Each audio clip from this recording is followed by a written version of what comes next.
तो दोस्तों इस वीडियो में हम बात करने वाले हैं 7 मार्केट लीडर कंपनीज के बारे में। और ये जितनी भी कंपनीज है फंडामेंटली स्ट्रॉन्ग कंपनीज हैं, लेकिन स्टॉक प्राइस की बात की जाए तो यहाँ पर स्टॉक प्राइस में ऊपरी स्तरों से हमको 50 टू 60% की हमको करेक्शन देखने को मिली। लेकिन अभी यहाँ पर इतनी गिरावट के बाद, हैवी करेक्शन के बाद, अब यहाँ पर बेस बनने के बाद यहाँ पर स्टॉक अब अप मूव यहाँ पर अपना शुरू कर चुके हैं। तो यहाँ पर एक पोजीशन बनाने की अच्छी अपॉर्चुनिटी नज़र आ रही है। तो ये कौन से स्टॉक्स हैं, हम टेक्निकल चार्ट पे इन सभी को एनालाइज करने वाले हैं। तो पहला जो स्टॉक है उसका नाम है IRCTC। जी हाँ, तो अगर मैं केटरिंग सेगमेंट की बात करूं, रेलवे सेगमेंट की बात करूं, तो यहाँ पर मोनोपोली है IRCTC। स्टॉक में करीब 56-57% की गिरावट आई और उसके बाद स्टॉक में अब यहाँ पर देखिए ट्रेंड रिवर्सल डेफिनेटली देखने को मिल रहा है। ये एक जो स्ट्रॉन्ग यहाँ पर रेजिस्टेंस था डाउनवर्ड ट्रेंड का, यहाँ पर अभी इसका ब्रेकआउट देखने को मिल रहा है और स्टॉक यहाँ पर कंसोलिडेट कर रहा है। वीकली चार्ट पे आप देख लीजिए, चाहे इसको आप डेली चार्ट पे देख लीजिए। डेली चार्ट पे अभी हाल ही में काफ़ी अच्छा वॉल्यूम देखने को मिला है। उसके बाद स्टॉक में एक बेस बनता हुआ नजर आया और आज यहाँ पर एक अच्छा ब्रेकआउट हुआ है शॉर्ट टर्म कंसोलिडेशन का। तो यहाँ से ये अपमूव जारी रह सकता है। तो अगर आप बाय करना चाहते हैं IRCTC को तो डेफिनेटली करंट मार्केट प्राइस पर डेफिनेटली इसको बाय किया जा सकता है। पहला स्टॉक हो गया IRCTC। दूसरा है लक्ष्मी ऑर्गेनिक्स। लक्ष्मी ऑर्गेनिक्स में आज के दिन करीब 8-9% की हमको तेजी देखने को मिली। एसिटाइल इंटरमीडिएट्स की बात की जाए, स्पेशलिटी इंटरमीडिएट्स की बात की जाए तो कंपनी मार्केट लीडर है। साथ ही साथ देखिए अभी कुछ टाइम पहले इसने इटली की एक कंपनी है मिटेनी, उसको एक्वायर किया, तो फ्लोरीन स्पेस में भी ये उतर चुकी है। और ये जो है सेगमेंट है काफ़ी हाई ग्रोथ सेगमेंट है। अगर यहाँ पर एग्जीक्यूशन सही रहा इनका तो लक्ष्मी ऑर्गेनिक्स डेफिनेटली यहाँ पर काफ़ी अच्छा करता हुआ नजर आ सकता है। तो गिरावट के बाद इस जो डाउनवर्ड ट्रेंड था इसका, आप देखिए एक काफ़ी अच्छा यहाँ पर ट्रेंड लाइन का रेजिस्टेंस स्टॉक फेस कर रहा था, लेकिन फाइनली यहाँ पर ब्रेकआउट हुआ। ब्रेकआउट के बाद स्टॉक कंसोलिडेट कर रहा है और की मूविंग एवरेजेस के ऊपर स्टॉक अभी ट्रेड कर रहा है। वीकली चार्ट पे आप देख सकते हैं अच्छा वॉल्यूम एक्शन देखने को मिल रहा है। अगर मैं डेली चार्ट पे बात करूं तो डेली चार्ट पे आप देखिए कि अच्छा बेस बनने के बाद आज के दिन एक बड़े वॉल्यूम के साथ यहाँ पर हमको ब्रेकआउट देखने को मिला है। तो इसको भी आप करंट मार्केट प्राइस पे लक्ष्मी ऑर्गेनिक्स को यहाँ पर डेफिनेटली बाय कर सकते हैं। थर्ड है यहाँ पर आवास फाइनेंशियर्स। ये भी एक काफ़ी अच्छी कंपनी है, मार्केट लीडर है। अगर मैं अफोर्डेबल हाउसिंग की बात करूँ, होम फाइनेंस की बात करूँ तो ये कंपनी काफ़ी अच्छी है, शानदार इसकी यहाँ पर आप कह सकते हैं कि क्रेडिबिलिटी है। और अगर मैं अफोर्डेबल होम फाइनेंस की बात करूँ, अफोर्डेबल हाउसिंग की बात करूँ तो बहुत ही अंडर पेनिट्रेटेड सेक्टर है इंडिया में और बहुत बड़ा ये मार्केट यहाँ पर ओपन हो चुका है। आवास फाइनेंसियर्स, एप्टस जैसी कंपनीज के लिए, होम फर्स्ट फाइनेंस जैसी कंपनीज के लिए एक बहुत बड़ा अपॉर्चुनिटी साइज है। काफ़ी बड़े स्केल पे यहाँ पर ये कंपनी अपने आप को ग्रो कर सकती है। तो आवास फाइनेंसियर्स यहाँ पर सबसे अच्छी नज़र आती है।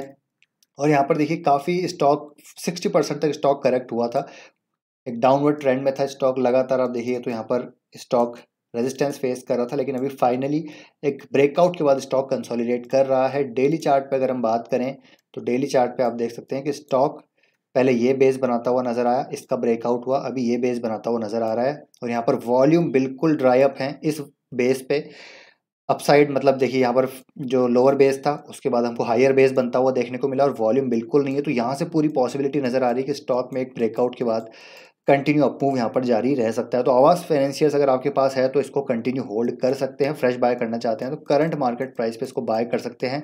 लॉन्ग टर्म अपॉर्चुनिटी काफ़ी अच्छी नज़र आती है आवास फाइनेंशियर्स में, जैसे कि हम पहले भी बात कर चुके हैं। तो यहाँ पर अभी अच्छे वैल्यूशन पे भी स्टॉक आ चुका है। तो ये हो गया थर्ड स्टॉक। फोर्थ स्टॉक की बात करें, लॉरस लैब को अगेन मैं कवर करूंगा।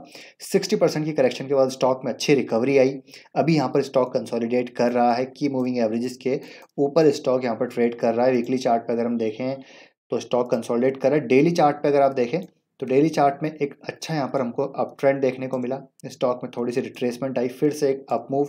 अब यहाँ पर स्टॉक वापस से रिट्रेस करके एक यहाँ पर सपोर्ट लेता हुआ नजर आ रहा है। यहाँ पर अच्छे वॉल्यूम थे अप मूव में, अभी यहाँ पर स्टॉक कंसोलिडेट कर रहा है और यहाँ पर वॉल्यूम बिल्कुल ड्राई अप है। तो यहाँ से फ्रेश मूव हमको आता हुआ देखने को मिल सकता है। लॉरस लैब में कई समस्याएं थी, फंडामेंटली कोई इश्यूज नहीं थे, थोड़ा सा मैनेजमेंट गाइडेंस को लेकर यहाँ पर दिक्कतें थी और एक्सटर्नल फैक्टर्स का ज़्यादा इम्पैक्ट हमको लॉरस लैब के बिजनेस में होता हुआ देखने को मिला। हालांकि अब यहाँ पर मार्जिन्स इंप्रूव हो रहे हैं और उम्मीद पूरी है कि Q2 के जो मार्जिन्स होंगे that should be much better because of raw material softening. यहाँ पर अच्छे नंबर्स आ सकते हैं। और FY25 में पहले भी आपको बता चुका हूँ कि लॉरस लैब को बाय करना है तो FY25 के लिए करना है, क्योंकि यहाँ पर ग्रोथ आएगी एनिमल हेल्थ सेगमेंट से। यहाँ पर ग्रोथ आएगी जो इनका क्रॉप प्रोटेक्शन जो कॉन्ट्रैक्ट्स इन्होंने साइन किए हैं, जो मल्टी ईयर कॉन्ट्रैक्ट्स हैं, वो कमीशन होते हुए नजर आएंगे।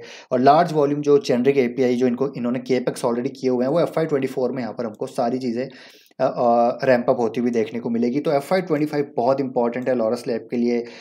CAR T सेल थेरेपी में उतर रहे हैं, और जिस प्रकार इसने पास्ट एग्जीक्यूशन रखा है उसी प्रकार आगे भी यहाँ पर केपेक्स हमको एग्जीक्यूट होते हुए देखने को मिल सकते हैं। तो लॉरस लैब एक लॉन्ग टर्म की कहानी है, तो इसको मुझे लगता है आपको शॉर्ट टर्म के लिए बिल्कुल बाय नहीं करना है। अगर बाय करना है तो लॉन्ग टर्म के लिए बाय करना है। लॉरस लैब को करंट मार्केट प्राइस पर डेफिनेटली बाय किया जा सकता है। फिफ्थ स्टॉक है दोस्तों यहाँ पर LTTS। अगेन ER&D स्पेस में मार्केट लीडर है, काफ़ी शानदार कंपनी है। और आप देखिए एक शानदार यहाँ पर बेस बनता हुआ नजर आया, फिर हायर बेस बनता हुआ नजर आया, तो हायर हाइज हायर लोस का यहाँ पर फॉर्मेशन बनता हुआ नजर आ रहा है। और एक मेजर यहाँ पर रेजिस्टेंस फेस कर रहा था स्टॉक, अभी उसका फाइनली ब्रेकआउट देखने को मिला है। वीकली चार्ट पे आप देख सकते हैं यहाँ पर की मूविंग जो की रेजिस्टेंस है उसके ऊपर ट्रेड कर रहा है, एक मेजर रेजिस्टेंस के ऊपर ट्रेड कर रहा है। डेली चार्ट पे आप देखें तो स्टॉक कंसोलिडेट कर रहा है। स्क्वीज पैटर्न यहाँ पर हमको स्क्वीज होता हुआ देखने को मिल रहा है बेसिकली यहाँ पर प्राइस पैटर्न जो है, और वॉल्यूम यहाँ पर धीरे जो है कम है वॉल्यूम, और यहाँ पर फ्रेश वॉल्यूम के साथ एक और ब्रेकआउट हमको देखने को मिल सकता है। तो LTTS भी ज़बरदस्त एक नीश बिजनेस है IT स्पेस में, ER&D स्पेस में काफ़ी अपॉर्चुनिटी अच्छी नज़र आती है लॉन्ग टर्म में। और एक आप कह सकते हैं कि डिफरेंशिएटेड बिजनेस मॉडल है, कंपनी काफ़ी अच्छी है, और कॉन्ट्रैक्ट्स इनके पास लॉन्ग टर्म कॉन्ट्रैक्ट्स हैं। इलेक्ट्रिक व्हीकल स्पेस में काफ़ी अच्छे कॉन्ट्रैक्ट्स है। हाईटेक में यहाँ पर मैं बात करूँ, या फिर दूसरे सेगमेंट्स में जहाँ पर हम 6 ग्रोथ ड्राइवर्स की बात करते हैं, तो उन सभी सेगमेंट में कंपनी यहाँ पर लगातार न्यू कॉन्ट्रैक्ट्स विन कर रही है। तो ये कंपनी भी लॉन्ग टर्म कोर पोर्टफोलियो का पार्ट है, इसको भी आप बाय कर सकते हैं। रिट्रेसमेंट आता है तो और बाय कर सकते हैं, अदरवाइज यहाँ पर भी SIP वे में आप इसको बाय करना शुरू कर सकते हैं।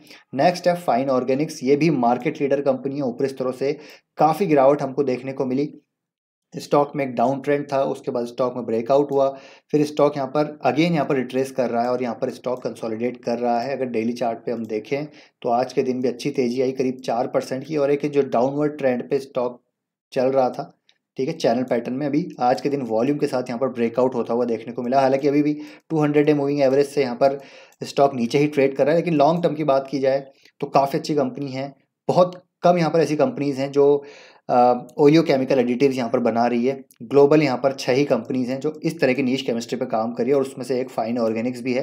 और अभी मैं इनकी एक एनुअल रिपोर्ट पढ़ रहा था, उसमें मुझे कुछ और भी यहाँ पर चीज़ें देखने को मिली, जिसके बारे में मैंने पहले भी आपके साथ डिस्कस किया है। तो इन्होंने देखिए आइडेंटिफाई किया एक लैंड गुजरात में, और बस इनका अलॉटमेंट लेटर यहाँ पर आना बाकी है, जिसके लिए वेट कर रहे हैं गुजरात गवर्नमेंट से। अगर ये जैसे ही आएगा तो डेफिनेटली इनका यहाँ पर काफ़ी चीज़ें अच्छी होती हुई नज़र आएंगी। काफ़ी इश्यूज थे, सप्लाई चेन इश्यूज थे, उसके बावजूद यहाँ पर फाइन ऑर्गेनिक्स ने अपने कस्टमर्स को अच्छा सर्व किया। They served their customers well and honoured every contract on a time bound manner without increasing the price. This resulted in the appreciation from customers in Q3 and Q4. Normalization was witnessed in the raw material prices with the newer contracts being initiated with the normalized prices. तो आगे भी यहाँ पर उम्मीद है कि margin यहाँ पर 20 से 25% के आसपास मेंटेन होते हुए नजर आएंगे, और डेफिनेटली काफ़ी सारी चीज़ें यहाँ पर प्राइस्ड इन है, फैक्टर्ड इन है। तो फाइन ऑर्गेनिक्स को यहाँ पर SIP वे में लॉन्ग टर्म के लिए बाय किया जा सकता है। स्टॉक में काफ़ी ज़्यादा गिरावट के बाद काफ़ी ज़्यादा यहाँ पर एक आप कह सकते हैं कंसोलिडेशन, बेस कंसोलिडेशन यहाँ पर क्रिएट हो चुका है, बेस फॉर्मेशन यहाँ पर बन चुका है, और यहाँ पर वॉल्यूम के संकेत भी अच्छे आप देखेंगे तो यहाँ पर एक्यूमुलेशन के संकेत देखने को मिल रहे हैं। Last but not the least है सोना कॉमस्टार। ये भी मार्केट लीडर कंपनी है।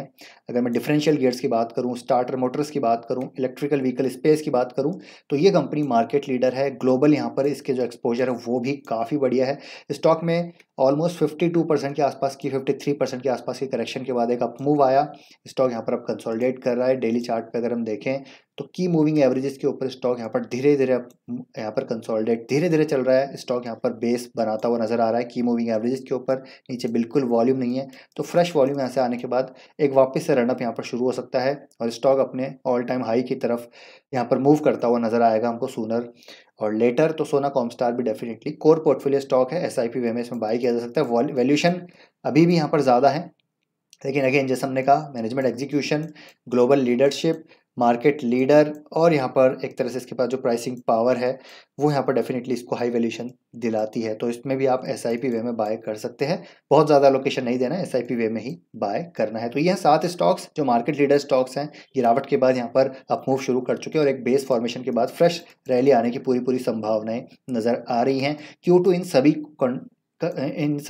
कंपनीज का, इन सभी स्टॉक्स का अच्छा रह सकता है because of RM softening, because of जो ग्लोबल फैक्टर्स थे वो यहाँ पर काफ़ी सारी चीज़ें काफ़ी हद तक सही होती हुई नज़र आ रही हैं। तो Q2 इनका अच्छा रह सकता है, तो आप SIP वे में इनको बाय कर सकते हैं लॉन्ग टर्म के लिए। तो आई होप दोस्तों ये वीडियो इन्फॉर्मेटिव लगा होगा। वीडियो पसंद आया तो वीडियो लाइक कीजिए, शेयर कीजिए, चैनल को सब्सक्राइब कर लीजिए। आपका ओपिनियन क्या है इन स्टॉक्स को लेकर ज़रूर शेयर कीजिएगा कमेंट बॉक्स में अपना ओपिनियन। मिलते हैं नेक्स्ट वीडियो में। Till then take care, bye bye.